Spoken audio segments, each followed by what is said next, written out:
தமிழ்நாட்டில் தேர்தல் நடத்தப்படக்கூடாது. இவிஎம் மிஷினில் நேரடி ஒளிபரப்பு வேண்டும் என்ற காரணத்துக்காகவும் 2014 ஜெயபாண்டி சயின்டிஸ்ட்டு இவிஎம் மிஷின் பயன்படுத்தக்கூடாது. இந்தியாவில் இவிஎம் மிஷினை பயன்படுத்துவது தேச விரோத குற்றச் செயலாகும். டெக்னாலஜி தெரியாத பொதுமக்களை ஓட்டு போடச் சொல்லி மிஷின் மூலமாக ஓட்டை திருடி ஆளுவது தேச குற்றம். டெக்னாலஜி தெரியாத மக்களை ஓட்டு போடச் சொல்லி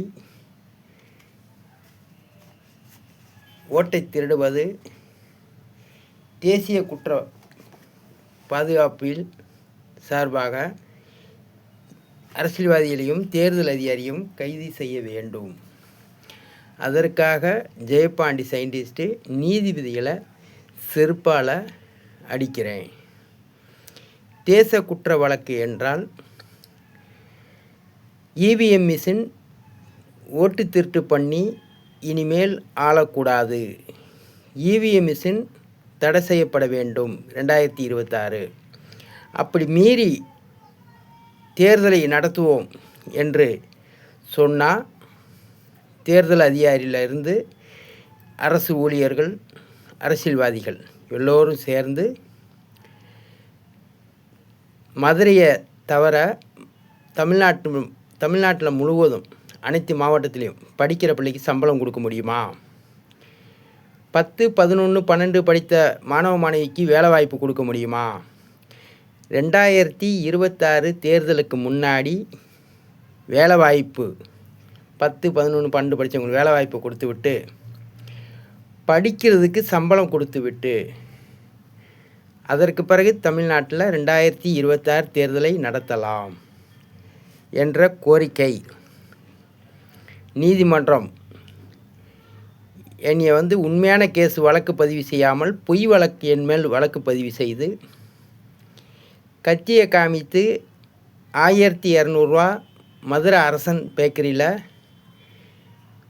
பிடுங்கிட்டு போனதாக ரிப்போர்ட் எழுதி வரைபடம்லாம் தயார் பண்ணிய நீதிமன்றங்கள் உண்மையான வழக்கை ஏன் பதிவு செய்யவில்லை? நான் 17/5/2024 வருஷத்தில் மதுரை கலெக்டர் சங்கீதா அவர்களை அறநிர்வாணமாக, ஆபாசமாக, அசிங்கமாக வீடியோ போட்டிருப்பதை 5 நாள் வரைக்கும் அந்த வீடியோவை போட்டிருந்தேன். அந்த 17/5/2024 அது வரைக்கும் என்னை வீட்டில் கைது பண்ண வரவில்லை. அந்த தேதி அன்று சாயந்தரம் போல் சம்பராவரம் மார்க்கெட்டில் சாப்பிட வந்தேன். அப்போ என் இடவல் மறித்து கைது செய்தார்கள் சைபர் கிரைம். அப்போ நான் வீட்டில் அந்த தேதியிலேருந்து 5 நாளைக்கு முன்னாடி வரைக்கும் வீட்டில் தானே இருந்தேன். எனக்கு செல்லூர் காவல் நிலையம் போலீஸோ ஃபோன் பண்ணி, ஏண்டா ஜெயபாண்டி எங்கே இருக்கிற? மதுரை கலெக்டரை அறநிர்வாணமாக, ஆபாசமாக, அசிங்கமாக வீடியோ போட்டுவிட்டு எங்கே இருக்கிற? வீட்டிலையா இருக்கிற? இருந்தால் நாங்கள் வரோம் அப்படின்னு சொல்லலாம். அல்லது தல்லாகுளம் போலீஸ் ஸ்டேஷன் ஜெயபாண்டி மதுரை கலெக்டரை அறநிர்வாணமாக, அசிங்கமாக வீடியோ போட்டு தமிழ்நாடு முழுவதும் அனைத்து கலெக்டருக்கும் வாட்ஸ்அப்பில் அனுப்பியிருக்க, பத்திரிகை ரிப்போர்ட்டருக்கெலாம் அந்த வீடியோவை அனுப்பியிருக்க, பப்ளிக்கில் யூடியூப்பில் பதிவு செய்திருக்கிற, உன்னை அரெஸ்ட் பண்ண வர்றோம், அன்சாபுரம் 7வது தெருவிலேயே தான் இருக்கணும், எங்கேயும் போகக்கூடாது என்று சொல்லலாம். இல்லை ஸ்டேஷனுக்கு வாண்டு கூப்பிட்ருக்கலாம் ஃபோனு மூலமாக. இந்த மாதிரி குற்ற செயலை ஜெயபாண்டி சயின்டிஸ்ட்டை கண்டித்து மதுரை சைபர் கிரைமோ ஜெயபாண்டிக்கு ஒரு கால் பண்ணி மதுரை கலெக்டரை எதற்காக அறநிர்வாணமாக, ஆபாசமாக, அசிங்கமாக வீடியோ பதிவு செய்து யூடியூப்பில் பதிவு செய்து அதை தமிழ்நாடு முழுவதும் அனைத்து கலெக்டர் செல் நம்பருக்கும் வாட்ஸ்அப்பில் எதற்காக அனுப்புனேன், பத்திரிகை ரிப்போர்ட்டருக்கும் எதுக்காக அனுப்புனேன் என்று, பொதுமக்களுக்கும் எதுக்காக அனுப்புனேன் என்று மதுரை சைபர் கிரைம் என்னை ஃபோன் பண்ணி கேட்டு என் வீட்டுக்கு வந்து என்னை அரெஸ்ட் பண்ணவில்லை. நான் 5 நாள் வரைக்கும் அந்த வீடியோவை போட்டுக்கிட்டு நான் இரவும் பகலும் மதுரை கலெக்டருக்கும் மதுரை கலெக்டர் பிஏ அருண்குமாருக்கும் தேர்தல் அதிகாரி பொன்முத்துக்கும் ஃபோன் பண்ணிக்கிட்டே இருக்கிறேன். இரவும் பகலும் ஒரு மனிதன் விடாமல் ஃபோன் பண்ணிக்கிட்டு இருக்கேன். மதுரை கலெக்டரு செல்ஃபோனில் அட்டன் பண்ணி, ஜெயபாண்டி உன்னைய செருப்பாலே அடிப்பண்டா, என்னை அசிங்கமான வீடியோவை போட்டு அசிங்கமான வீடியோவை பதிவு செய்து அனைத்து தமிழ்நாட்டில் உள்ள அனைத்து கலெக்டருக்கும் அனுப்பி என்னை அசிங்கப்படுத்துகிற, நான் தான் இப்போ வர்றேன்டா, செருப்பை கலத்திக்கிட்டு வா வீட்டுக்கு, எங்கடா இருக்க அப்படின்ட்டு நான் இரவும் பகலும் போகணும். மதுரை கலெக்டருக்கும் சங்கீதா பிஏ கலெக்டருக்கும் தேர்தல் அதிகாரிக்கும் நான் அடிச்சுக்கிட்டே இருக்கும்போது இந்த மாதிரி வார்த்தையை பேசி போனில் என்னையை திட்டி, காலையில் நான் வருவேன்டா, இரவு முழுதுமா நீ 5 நாள் வரைக்கும் விடாமல் ஃபோன் அடிச்சுக்கிட்டு இருக்க, இரவும் பகலும் இந்த வர்றேன்டா வீட்டுக்கு அப்படி என்று சங்கீதா பாவடையை வரைஞ்சி கட்டிக்கிட்டு சேலையை வரைஞ்சி கட்டிக்கிட்டு குடும்பியெல்லாம் அள்ளி முடிஞ்சிக்கிட்டு என் வீட்டுக்கு வரவில்லை. எந்த ஒரு போலீஸ் ஸ்டேஷனுக்கும் சங்கீதா கலெக்டர் புகாரும் பண்ணவில்லை.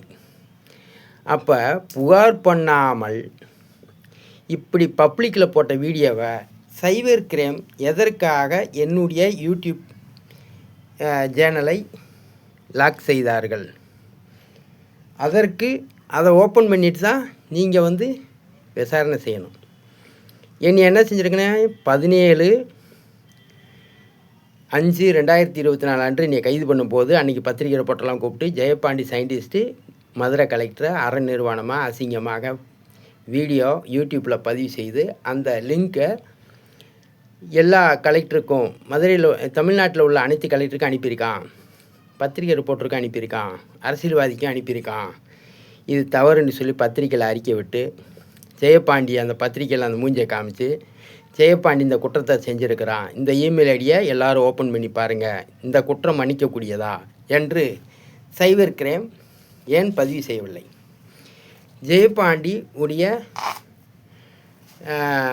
குற்றத்தை எதற்காக சைபர் கிரைம் மறைக்க வேண்டும்? சைபர் கிரைம் என்னுடைய குற்றத்தை அவங்க மறைக்கிறாங்கன்னா அவங்க என்கிட்ட என்ன ஊதியம் வாங்கினாங்க? அப்போ ஒரு சாதாரண பொதுமக்களுக்கு அந்த மாதிரி ஒன்று நடந்திருந்தால் சைபர் கிரைம் இப்படித்தானே நீங்கள் மறைப்பீங்க? ஒரு அதிகாரி ஒரு மாவட்ட கலெக்டரை அரை நிர்வாணமாக அசிங்கமாக போடும்போது இதை மறைப்பது தவறு. அதுபோக இந்த மாதிரி அனைத்து அரசியல்வாதியும் செருப்பை வைத்து அடித்து வீடியோ போட்டிருக்கேன். நல்ல தொண்டனாக இருந்தால் ஜெயபாண்டி சயின்டிஸ்ட்டை உத்தரவிட சொல்லி 6 ADJ நீதிபதியை 30/1 வாய்தாவில் ஜெயபாண்டி சயின்டிஸ்ட்டை படிக்கிற பிள்ளைக்கு மதுரை மாவட்டம் முழுவதும் சம்பளம் கொடுத்து 10, 11, 12 படித்தவங்களுக்கு வேலை வாய்ப்பு கொடுக்க வேண்டும். 75 நாட்களுக்குள் 30லேருந்து 75 நாளைக்கு 30/1/2026 75 நாளைக்குள்ளே ஜெயபாண்டி சயின்டிஸ்ட்டு நீ வேலை வாய்ப்பு கொடுக்கவில்லை என்றால், படிக்கிற பிள்ளைக்கு சம்பளம் கொடுக்கவில்லை என்றால் 1 கோடி ரூபா அவதாரம் 6 ADJ நீதிமன்றத்துக்கு கட்டணும் என்று 6 ADJ நீதிமன்றம் உத்தரவிட சொல்லுங்கள். அதற்காக தான் இந்த செருப்பு எடுத்து அடிக்கிறேன். தேர்தலுக்கு முன்னாடி நான் வந்து அரசாங்கத்திடம் எனக்கு உதவி செய்ய சொல்லணுன்னு சொல்லலை. 6 ADJ நீதிபதியை நான் உண்டியில் கொடுக்க போகிறேன் அனுமதி கேட்கல. நோட்டீஸ் மாதிரி அடித்து அதில் வசூல் பண்ண போகிறேன்னு சொல்லலை. ஒரு மாணவர்கிட்ட கூட 1 ரூபா நாணயம் கூட வாங்காமல் படிக்கிற பிள்ளைக்கு சம்பளம் கொடுத்து 10, 11, 12 படித்தவங்களுக்கு வேலை வாய்ப்பு 75 நாளைக்குள்ள கொடுக்கவில்லைன்னா 6 ADJ நீதிமன்றத்துக்கு நான் 1 கோடி ரூபா கட்டுறேன். 30/1 வாய்தாவில் எனக்கு உத்தரவிடாமல் நீதிபதி மறுத்தால் 6 ADJ நீதிமன்றம் ஜெயபாண்டிக்கு 1 கோடி ரூபா அவதாரம் எனக்கு கட்ட வேண்டும். என்னை உத்தரவிடுவதற்கு எதற்காக பயப்படுகிறாய்? நன்றி, வணக்கம். PO ஜெயபாண்டி சயின்டிஸ்ட்டு ஆம்பளையாக இருந்தால் இந்த சைபர் கிரைமுக்கு ஃபோன் அடித்து இந்த வீடியோவை தெரியப்படுத்தி, இல்லை என் செல்லுக்கு ஃபோன் பண்ணி கருத்துக்களை பதிவு செய்.